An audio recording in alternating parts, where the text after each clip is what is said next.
doing? RyHo here, yet again, and for a very special little presentation this week. As you all know, Friday, 13th is this Friday, um, and it's a special Friday the 13th because the remake of Friday the 13th is going to be out on this weekend. So, as a result, I thought that what I would do is a string of reviews of the first four Friday films, because from what I hear, this film is an amalgamation of the first four. So these are the ones that are going to be pertinent, I guess, to the information that you're going to see in that kind of movie. So I thought I'll review the first four. So it'll be Monday to Thursday, if everything goes right. And then on Friday, if everything goes to plan, I'll review the remake after I watch it. Kind of like I did with My Bloody Valentine 3D. Shit never goes properly for me, though, so we'll see if that actually happens. But that's how I like to play it out. So this one is going to be a review of, as you can see before, Friday the 13th. There's not a whole lot I'm going to say about this movie that's any different than what anybody else has said.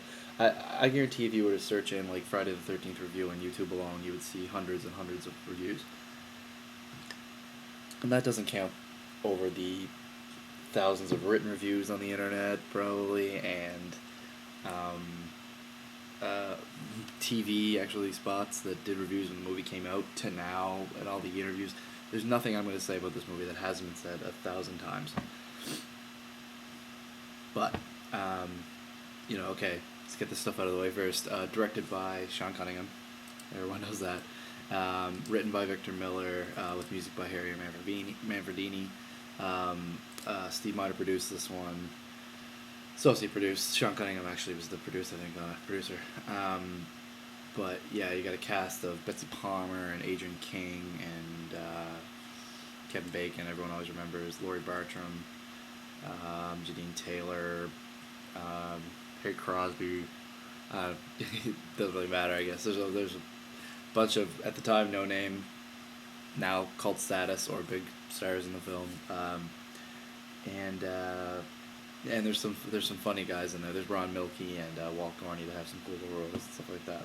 Ron Milkey, of course, is the police officer, Dorf, and Walt Gorney is Crazy Ralph.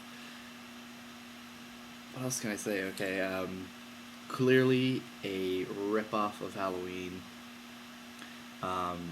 It's funny, this film has really weird status because even though it is a rip-off of Halloween and it doesn't try to be anything other than that,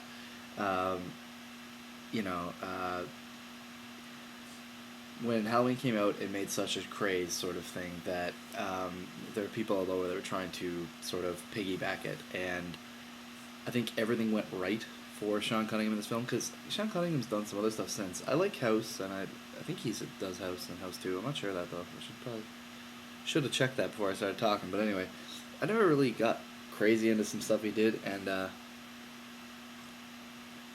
don't know. He did Last House on the Left. I don't know, but everything seemed to come together in this one. He put out an ad, and I think it was like, what was it, like Vanity Magazine, Vanity Fair, I don't know what they are, some big magazine, and said, the scariest movie ever made. Before he even made the movie, all they had was a title to go on. They were running off, Halloween was a scary day, so what's the next scary day you can think of? Friday the 13th.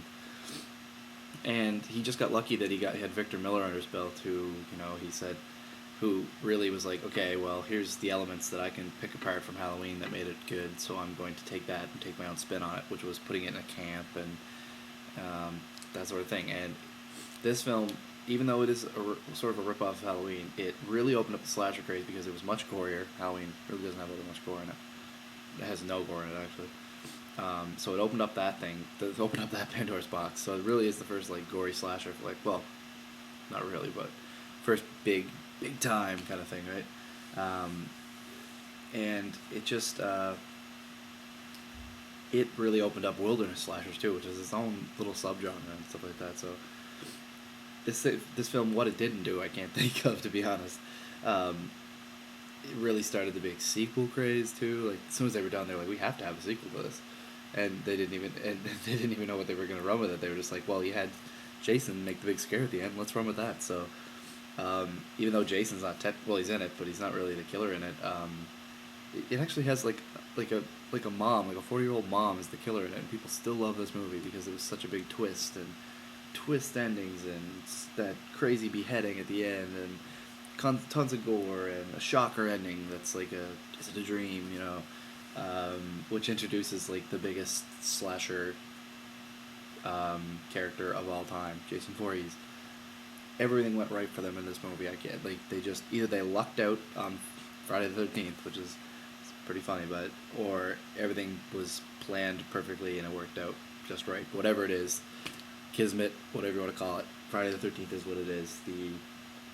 One of the quintessential slashers ever. Whether it's your favorite or not, you have to give nods to it. You go back and you look at certain ones. You look at Halloween. You look at Friday the 13th.